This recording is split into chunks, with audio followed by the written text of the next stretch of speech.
Imagine you're about to make a game-changing business decision. Maybe it's an acquisition, a product launch, or a major investment.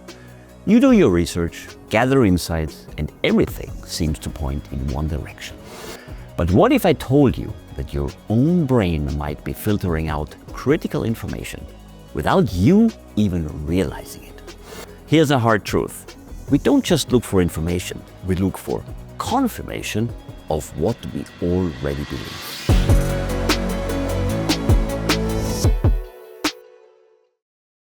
Welcome back to the Mammoth in the Room, where we explore leadership lessons that stand the test of time. I'm Nicholas Bocconi, CEO of Mammoth Leadership Sciences. Today, we're exposing one of the most insidious biases in business decision-making, the confirming evidence trap. This is another part of our series on evolutionary decision-making biases, the invisible mental shortcuts that shape your business choices without you knowing it. And today we're covering how the confirming evidence trap misleads even the sharpest business minds, why our evolutionary wiring makes us cling to what we already believe, and 3 powerful techniques to break free and make more objective, data-driven decisions.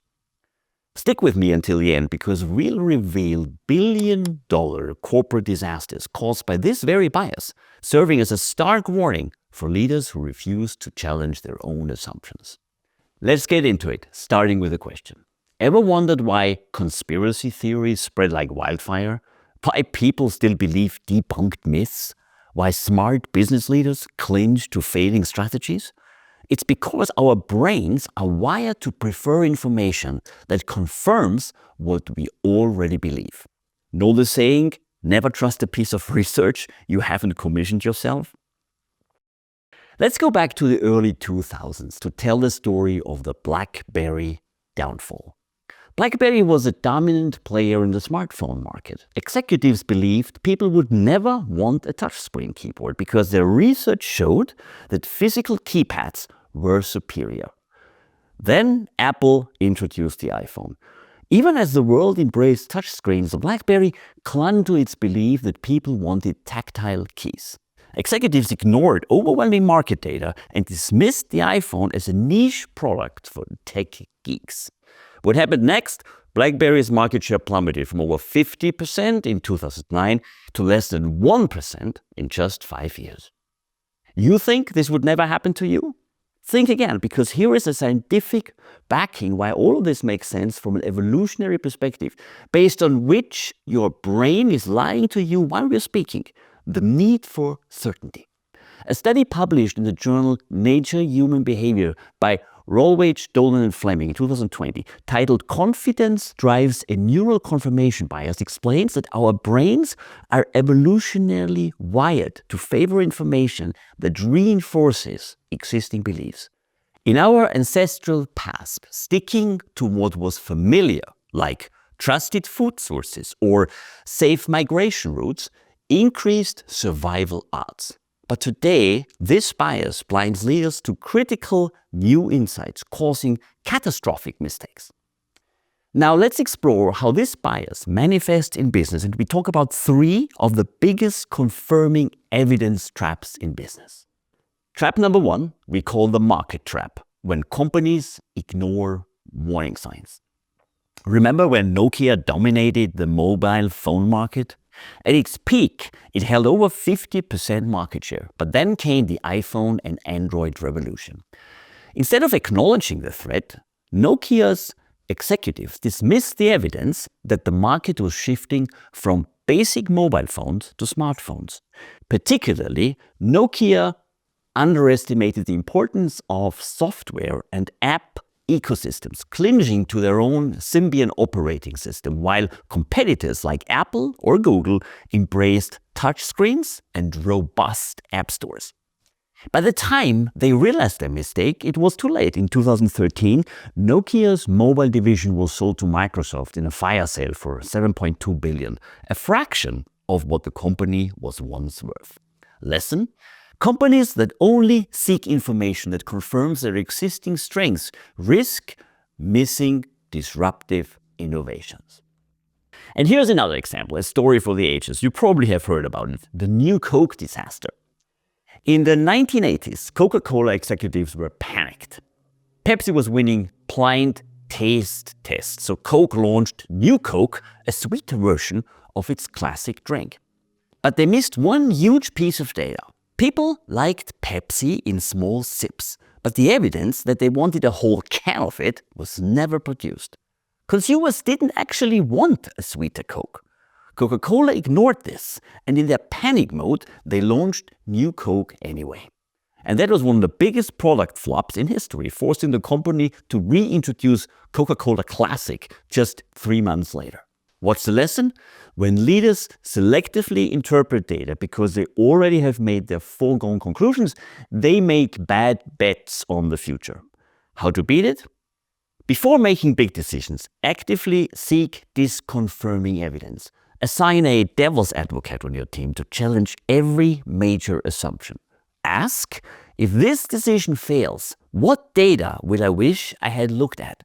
Actively seek out disconfirming evidence. What if you're wrong? Trap number 2, we call the leadership trap, when CEOs surround themselves with yes men and women. Remember the Theranos debacle? Elizabeth Holmes, founder of Theranos, convinced the world that her company had revolutionized blood testing. But behind the scenes, Holmes built a culture where dissent was crushed. Employees who raised concerns about the technology's accuracy were fired. The board, packed with influential figures like Henry Kissinger and George Shultz, never questioned Holmes' claims because they wanted to believe in the vision. The result? The company collapsed in scandal, and Holmes was convicted of fraud. Lesson? When leaders shut out opposing viewpoints, they create an echo chamber that leads to disastrous decision-making. How to beat it? Encourage dissenting opinions in meetings and regularly invite external advisors to challenge your company's direction. And number 3, which made it on the list, is the hiring trap. Why companies make the same mistakes over and over. Let's call this one the perfect resume illusion. A Fortune 500 company consistently hired Ivy League graduates for leadership positions, assuming that prestigious degrees correlated with business success. But an internal performance review revealed that their highest performing executives came from non-traditional backgrounds. Still, the company continued its hiring bias, rejecting candidates who didn't fit their pre-existing mold. The result? They lost out on top talent who could have brought fresh perspectives. What's the lesson here? Past success doesn't guarantee future success, especially when we refuse to adjust our criteria. How to beat it? Blind the hiring process by removing identifying details in early rounds. And in later rounds, evaluate candidates across a diverse and multiple stakeholders panel, first and foremost focusing on questions that probe into past behaviors and accomplishments rather than pedigree. All right, now that we know how this bias hijacks our decisions, here's how to outthink it. Tip 1. Flip the script. Before making a big decision, ask, what evidence would prove me wrong? If you don't know, you haven't looked hard enough. Tip 2. Ever heard about the pre-mortem analysis? Before committing, gather your team and ask, if this decision fails, why will it have failed? Then address those issues upfront. And tip number 3, seek diverse perspectives. Surround yourself with people who think differently from you. Actively listen to and invite contrarian viewpoints. Look, the confirming evidence trap is the silent killer of great decisions. But now that you know how to spot it, you can fight back. All right, thanks for listening or watching. And if you want to outthink your instincts and make better business decisions, tune in again. Subscribe, rate, and share with anyone passionate about leadership. And lastly, if you're interested in more, you can order my book. It has the same title as this podcast, The Mammoth in the Room. It offers a practical roadmap how great leaders and their teams embrace evolutionary truths for outstanding business results. And it does that in 3 sections on people, on strategy, and on implementation. Until next time, lead wisely, think critically, and don't let your brain run your business on autopilot. Nicholas Bocconi, the mammoth in the room.